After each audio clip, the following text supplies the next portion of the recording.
My father is a descendant of the 1820 settlers who came out from England to develop the Zierveld in the Eastern Province. And my grandfather was originally a diamond digger on De Beers Diamond Mines, which later became De Beers Diamond Mines. And after that he moved to Sterkstrom in the Dordrecht in the Eastern Province, where I was born, on my grandfather's farm. We moved to Cape Town when I was about 4 years of age, and my father was a trained window dresser, and he had a fantastic experience in drapery and was a very all-rounder in terms of, he knew haberdashery, he knew every kind of lace, where it was manufactured, and he was also very artistic in that he would decorate and add little touches of art in his windows. And maybe I think that from my father's background, I probably developed my instinct for art, or my love for art. And then over the weekends, my dad would be busy writing show cards with all sorts of artistic decorations, things like simple slogans like "Be wise, shop here and save," and decorated with an owl and that sort of thing to appeal to the buyers. And then I showed an interest in art, and I used to go every Saturday afternoon up Signal Hill and sketch the pine trees and in bo-kaap. And I think gradually my art developed, my interest grew greater. I used to visit every exhibition, Megaloopse, Emmerstern, and all what were the big names then in art. And so over the years I found that I couldn't earn enough money out of painting, so I went into graphic arts, advertising, and later into textile screen printing. And by doing that I was able to support my family and able to earn a living and see to them that they could get a university education. In those days, I mean, married men were living on salaries of £12 a month, and white men were even digging the roads to earn a living. And then I later on got married, but all the time I continued my interest in art, visited exhibitions, read about art, and kept painting and drawing.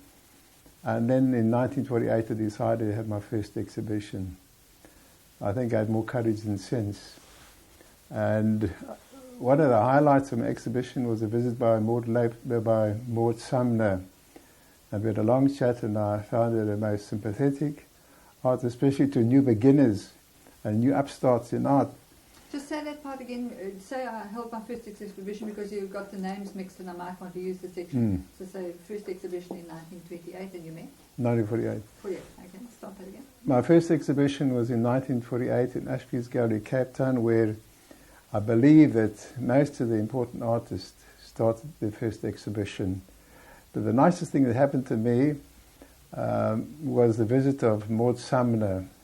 I had a very nice chat to her, and I thought it's fantastic that she comes to talk to a beginner in art, and she was very complimentary, and I was most grateful. I found among the artists that some of the greatest that I have met have been the most humble. I think in terms of Jean Veltz, whom I met on one occasion, who I found to be a very profound artist, at the same time a very, very sympathetic to young artists. Right? Okay.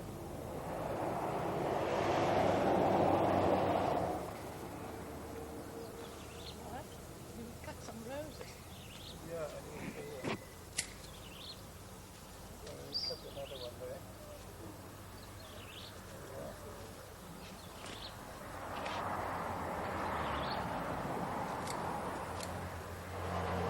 Just hold it there. Okay.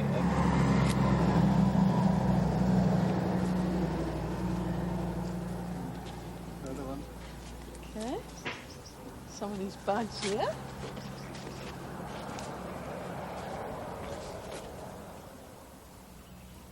Don't take too close up one. Okay, what about this one here?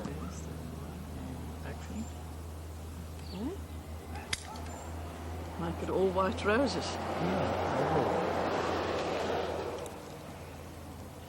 Walk through the back to the house. Okay, action. Beautiful. Thanks. It's lovely. Lovely. Thank you.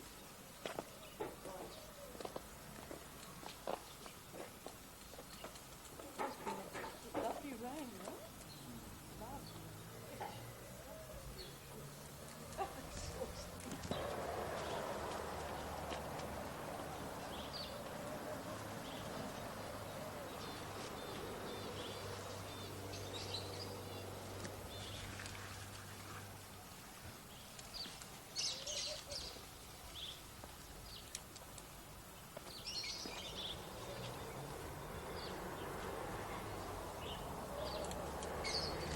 Flower again.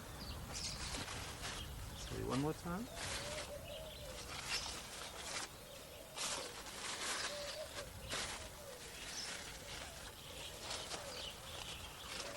Just a short drive from the Kasteelhof guest house, through rolling wheat fields and vineyards of the Swartland, and only an hour's leisurely drive from Cape Town, at the foot of the Kasteelberg is Riebeek West. Here, Carol Ann's, the well-known country house, nestles at the bottom of the mountain. The design is Victorian, and the house is over 100 years old, with dormer windows and cast-iron verandas and brookie lace. The hallmark of Carol Ann's country house is comfort, relaxation, and country-style cooking. There are 6 ensuite bedrooms, beautifully designed and decorated, as is the rest of the house. The views from the bedrooms are very pleasing. Management is under the auspices of well-known artist and writer James Thackwray and wife Frida.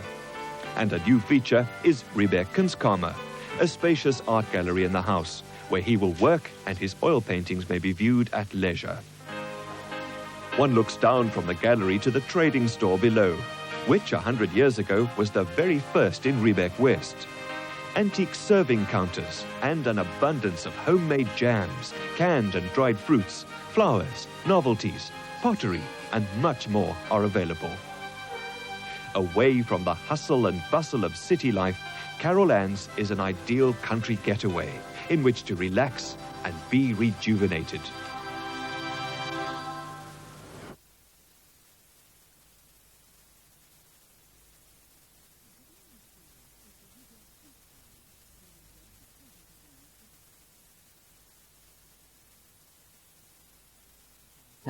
Affording the viewer a share of his interpretations of the richness of the country's impressive treasury of colour, space and form.